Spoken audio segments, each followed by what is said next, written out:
Uganda lost to Tanzania 2-1 yesterday. Juliet Nalukenge scoring the consolation for Uganda, which means they need just a goal to qualify for the next stage. And then we had beaten Ethiopia in the under-17. So according to Joel Muita, the expert on women football at Kawowo Sports, it's going to be tougher for the under-20 to eliminate Tanzania, despite losing 2-1. But then and playing in Kampala. It's a bit easier for the under-17 because they have a 2-goal cushion that they take to Addis Ababa this weekend, and you believe they have a better chance than the under-17, the under-20, simply because of the history I've talked about between Uganda and Tanzania. We've not beaten Tanzania in recent engagements. All right. According to Joel, of course I differ. I believe we shall eliminate Tanzania, but then have it rough in Ethiopia. I think Ethiopia is this week. Yes, this week. And then Tanzania the other week. Playing at home. Away from that, a few Ugandan players have made the transfers. First locally, I've just read here on Kawowo Sports a story by David Isabidi that Joseph Semju is back in the country and will be playing for Bull. Bull have so far got Dodo Ramadan from Mondoparaka, Vitali Stabu, and now they've added another winger in Joseph Semju. What do you make of Joseph Semju and his transfers? Of course, he was one of those promising talents that we had about two or 3 years ago. One of those games I remember vividly is that game between Cases and Vipers, the Uganda Cup semi-final, first leg at Nachivubo. I think, if I'm not mistaken, it was his debut. But the way he gave a run for his money for Chaya.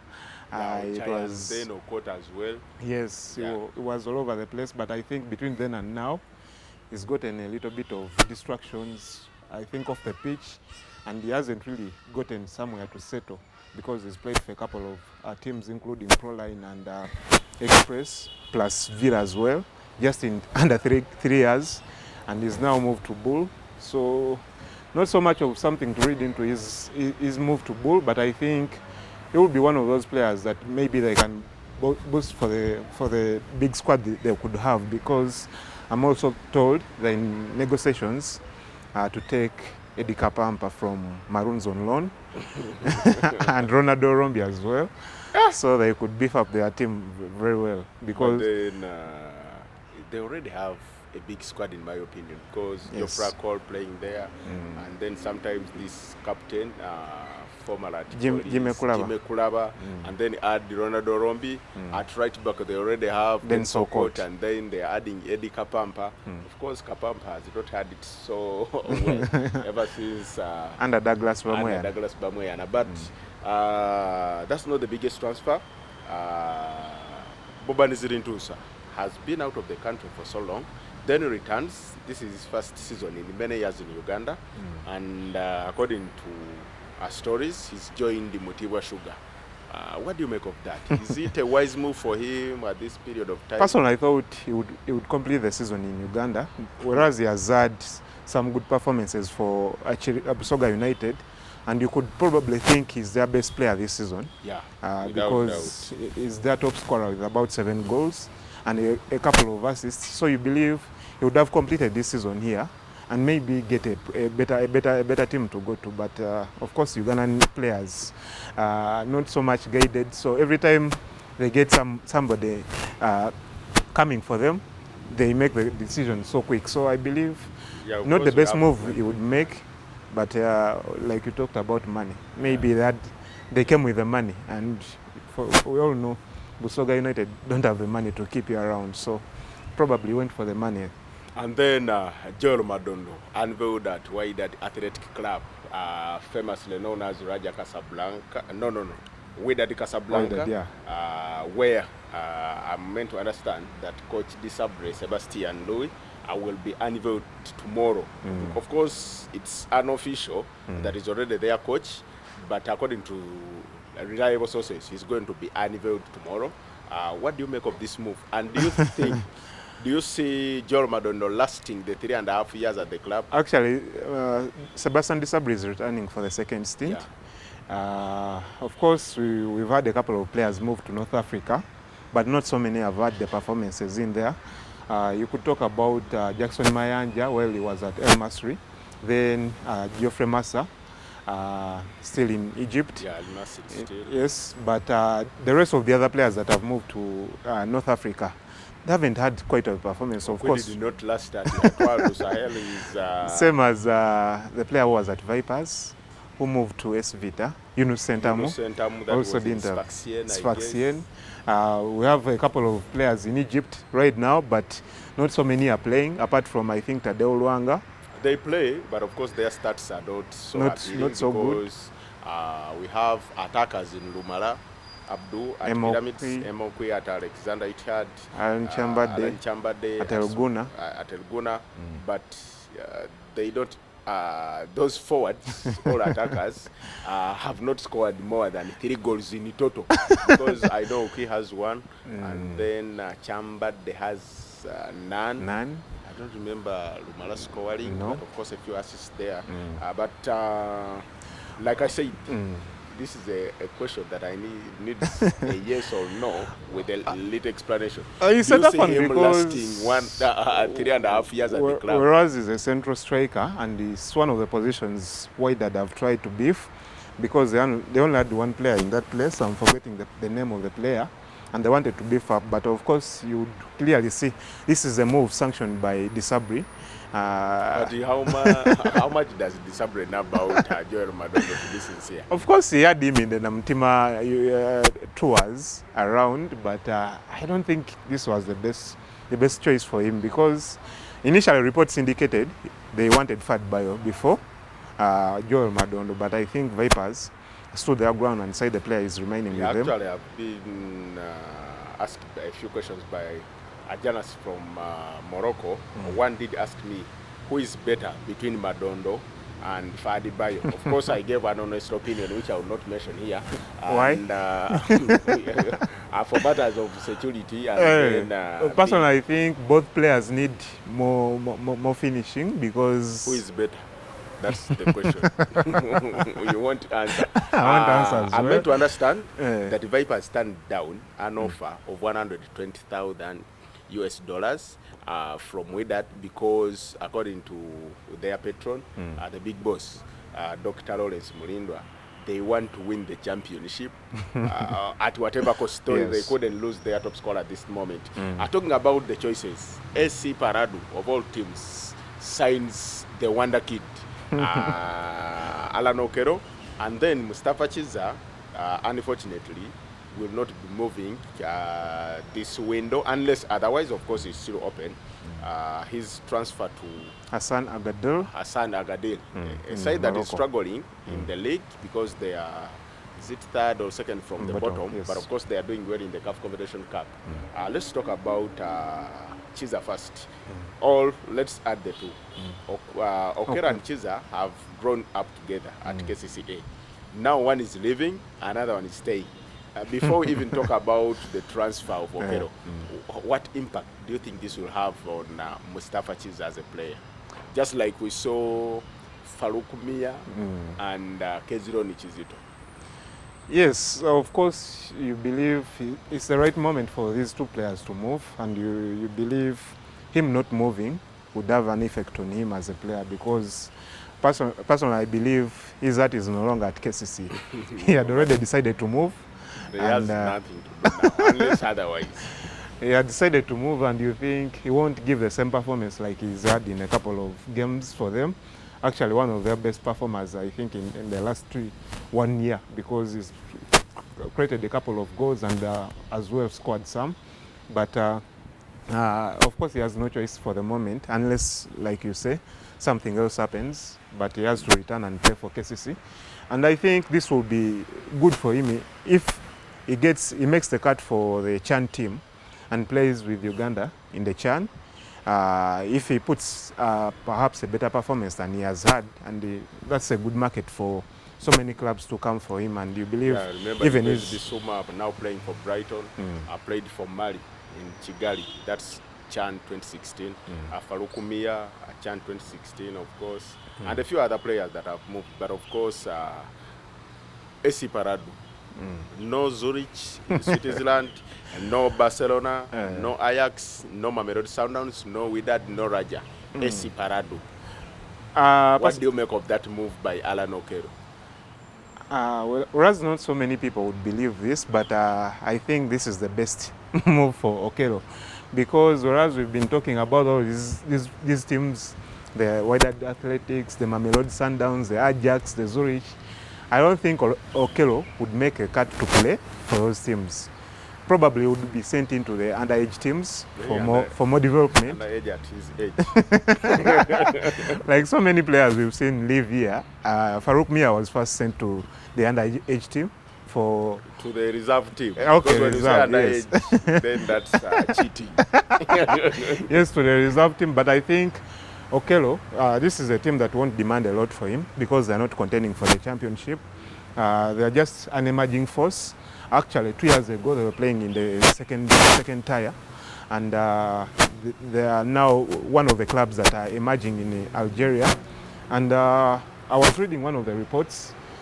They say their owner has many connections in France, and actually, in the last 2 years, they have managed to sell about 3 players to France, especially in the second division. And you believe this would be a good move for Okello if he makes the cut and plays well with Paradu, and there is interest elsewhere. So personally, I'm happy with the decision of the player to move to Paradu than to move to the other clubs we've all been talking about, where he wouldn't get the chance to play. All right. Of course, the protagonist of this deal, Clive Chazea, Isaac Mweswa, Coach Michael Mutebi, will be happy to see Alan Okello improve from Paradu to another big club, where even if it's not in Europe, but within Africa. Away from that, we've had very interesting results in the Uganda Premier League this week. Of course, too much days have been played between the time we are here and now. One, Villa, for the second time in a row, won at Vipers. After going 3 games without a win, yes.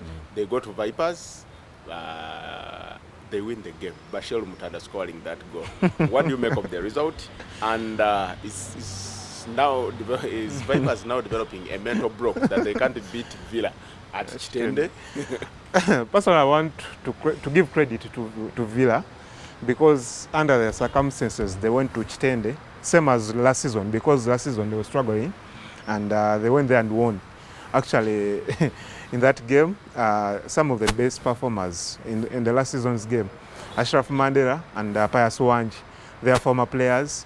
This time round is Bashir Mutanda scoring against his former team. First of all, like I said, I want to go for their attitude, because with all the talk that comes with this game, after the things that happened, I think, was it last year? When there were, actually 2 years back, when there was this talk of a team lacking a toilet, no stadium, no toilets, no nothing. I think every time they are playing against Vipers, they go with that attitude that this is a new force that can't beat us. We should make our case and give them a beating. And indeed, it has happened for the past 2 seasons. No team has gone to Vipers and found it as easy as Villa, whereas it wasn't an easy game, but they managed to come out with 3 points. But of course, one of the things that would bring me to Vipers, of course, the changes that Edward Kulala makes every other game, because he's trying to make so many rotations within the team.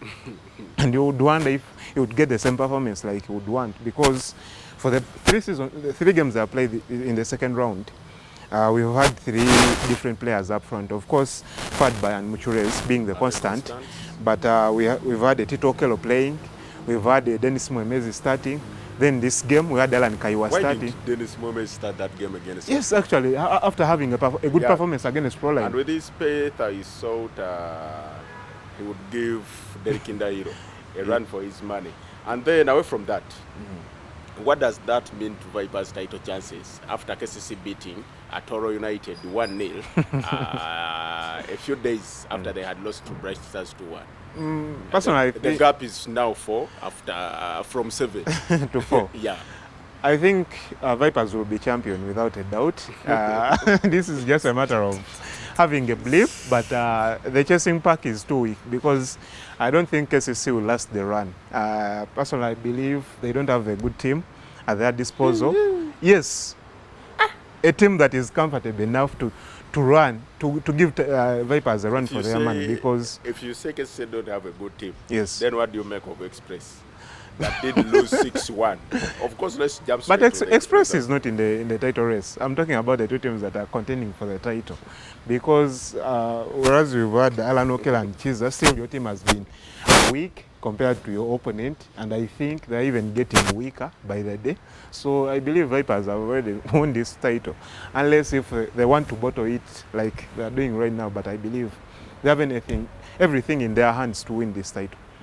Then another big result was Police winning 6-1 against Express FC, and from there, Express went on to beat Proline 3-0. What went wrong at Rugogo on Wednesday? I think everything went wrong for Express.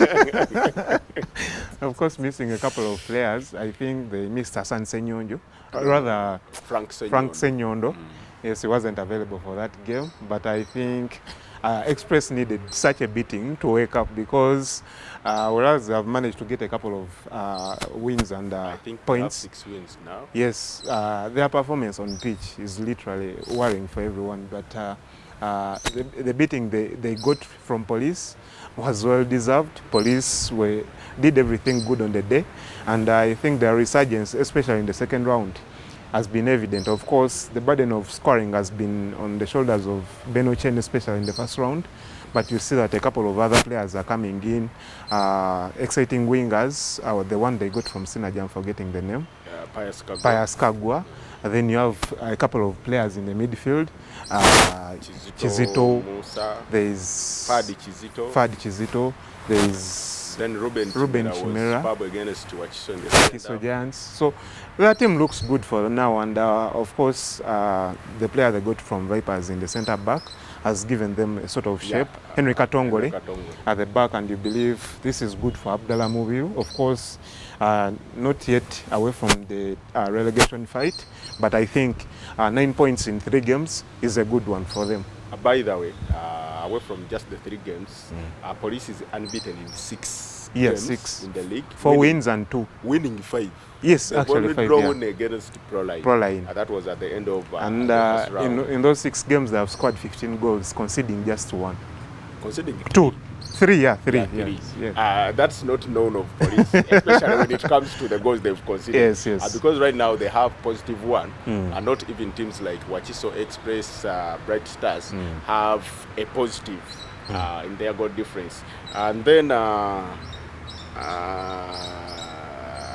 Charles Livingstone in Babas getting his first win after losing 2 in a row. What do you make of that at Wachiso Giants? I think this is a sigh of relief for him because after the first 2 games, there was no point for him. But of course, like I said here a couple of weeks ago, he will need some time to really implement what he wants Wachiso Giants to play. And you believe this will start coming. But of course, an improved performance from the players yesterday against Onduparak. And of course, this is a team that he was at formally, and he needed to show them that had crossed over to another team. Of course, he lost to Mbarara City, but he came back with a different performance, and yes, a good win for them. And then URA yet to lose a game and yet to drop points in the second round. So is Police, and then Busoga United. What do you make of the campaign so far for Busoga United after losing their talisman? But they don't seem like they are missing him. And actually, they have lost a couple of players because first it was the defender Isaac Isinde that went away. Then you've lost Joel Madondo, but Tezicha seems like he will be a fitting replacement. The big center forward? Yes. That's Dan Sewava.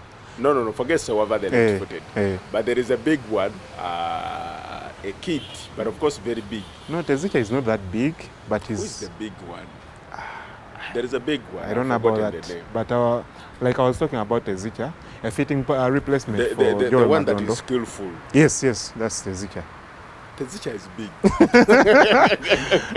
Anyway, I think No, Tezuka is big. he has changed a lot from the last time I saw him. Comparison to you. Because Then that means he's big. yeah, he's big.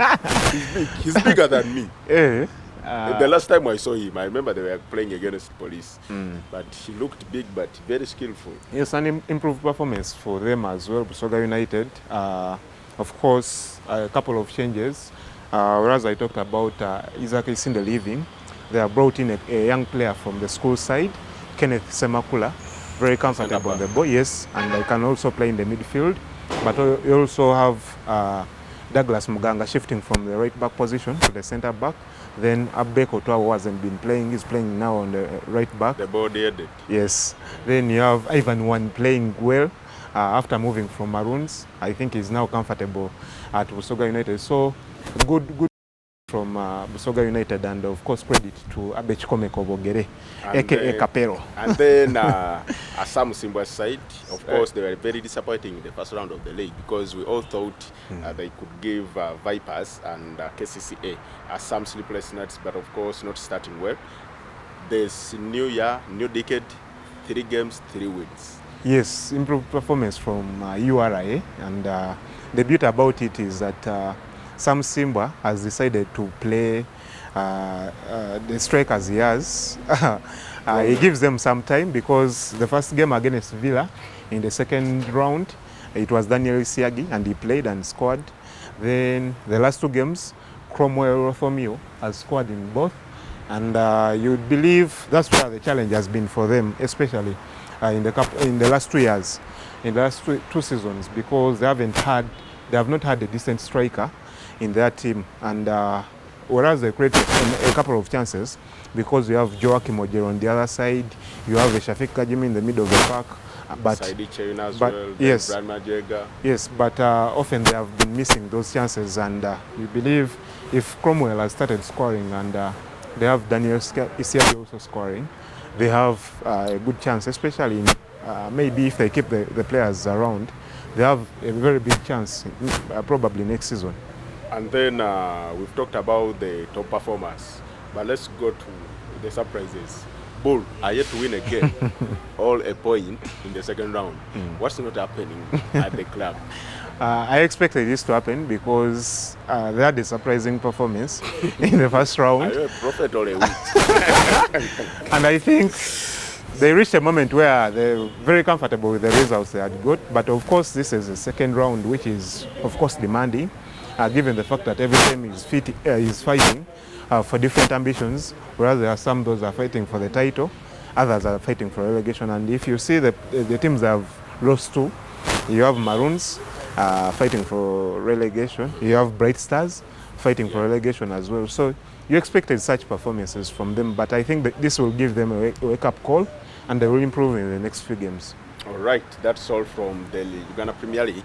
But of course, I would like to thank the viewers. Freddy Katende, get some water, please. You should send that water, especially after your trips to Qatar to Morocco. And then Morocco. I know he must have played a part in Jerome Madonna's move, so yes, it would be loaded. Then Don, John, Martin Mugo, Frederick Chizito, Wamanga isima bogera konga bwa bobu kule. I don't know what you mean there. And the video that tuja kujogeza yogerera yo. Of course videos talk. Videos are not photos. BP Hussein, big up Chionga. Bari Shafiq Smith Shafiq from Dubai. Your Obi Masakeses. But how is my player Mustafa Mujuz at Proline doing? And Okero would have waited until he's 23. How old is Okero now, and why do you... According to his passport, he's 19. Yeah. But I'm not sure about his age. He's 19. Away from the Uganda Premier League, we have Uganda Cup ties. All the top tier teams playing away from home, apart from KCCA, who did have an agreement with, is it Katida? Katida. They would be playing at the neighborhood here, but the game is going to be hosted at Lugogo. And then we have Katwe hosting Proline, the defending champions, of course. Lugogo. Lugogo. Wachojans will be playing away in Ibulisa, that's Boigo, Leopards. I've seen the team was established in 1990, so they have some. Actually, they're more experienced than Wakiso Giants. Yes. And then Express will be playing St. Mary's. They have a team they are playing. Naweru. Then Vipers play Kajansi. Entebbe Road Derby. Yeah, that will be at Wankurukuku. Yes. Then there's another. I think Villa travel to Gulu. They're playing a team from Gulu at Peche Stadium. And then Police will be facing Admin. I think that's the toughest. Admin is a very good team. Yeah, playing in the FIFA Big League. Yeah, and then which other fixture that involve the big boys? Ambarara should be playing now. Yes. They're playing Kachira. Actually, that game was supposed to be played on Tuesday, but because Mbarara had played Usoga, so they asked for this fixture to be brought forward so that they play and leave Jinja after losing to Usoga United. All right, and the technical team should work on the sound according to Freddy Katende Maribu, veteran international journalist. Of course, working for, I don't know, because when you say international, he's unemployed. You must. Those are not my words, Koja Katende Maribu. So that's all we can have for now. But of course, before we go off, the FIFA World Cup 2022, we've been seeded as being in pot 2. Of course, that's another seeding. We shall avoid teams like Zambia, South Africa, Burkina Faso, because we are in the same Ivory pot. Coast. Ivory Coast. What do you make of pot 1? And if you are given a chance, which team would you like us to do? Because there is DR Congo, there is Mali, there is Senegal, there is Algeria, there is Morocco, there is Egypt, there is Nigeria. Yes. Which other team? There is Cote d'Ivoire. No, Cote d'Ivoire is in pot 2. In pot 2? Yes. With us? Yes. Which team do you think we can beat? Because those seeded there is Ghana, actually. There is Ghana. I think we beat Ghana. But I don't think CAF is going to give us Ghana anymore. I don't think we are going to get Ghana Egypt. Or Egypt. I believe we are not getting them. We may get DR Congo because it has been some time, but forget that DR Congo we beat in AFCON. This could be a different lion. But of course, a group pot 3 has Kenya. Then pot 4 has Rwanda, Tanzania. Those, to me, I think from the pots, I think we have the ability. Of course, we wait for the draw that will be held on. It's on tomorrow, actually, 21st. Not 29th January. Unless if it was pushed, but the last date I saw was 21st. Yeah, anyway, whatever. I believe we can go all the way, at least to the playoff, because there are going to be 10 groups. Because we have 40 teams now 40 left. Teams, and that's 10 groups, each of 4. Yes. After playing, we shall get the top teams from each group. Those are 10. And then they face off in the playoff. Then the final 5 will qualify for. I remember the World Cup. The closest went to the World Cup. We went closest to qualifying for the World Cup.